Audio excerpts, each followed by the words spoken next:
It was just a sheer number of suits. This was considered a lawsuit haven, and the Valley was the epicenter of lawsuit abuse. Rio Grande Valley Citizens Against Lawsuit Abuse sets aside a week annually educating the public on how lawsuit abuse affects them. The group and local business owners met in Harlingen today to discuss the medical crisis Texas is facing.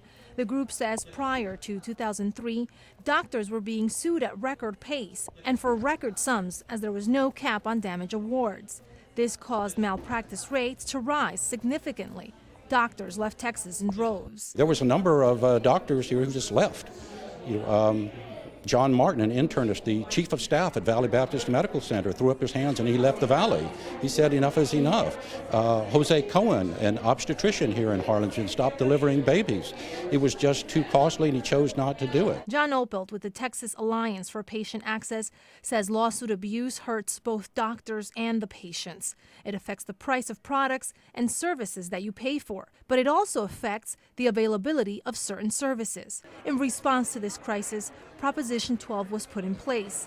The amendment limits the amount of money patients or their survivors could recover in medical malpractice lawsuits. Since the passage of reforms in 2003, medical lawsuit filings have been cut in half, so the number of suits in general has gone way down. People are still finding their way to court, but many of the frivolous filings have gone away. Opelt says since the reform, Texas is also seeing doctors return to previously underserved areas, and more patients across the state are getting the care they need when they need it.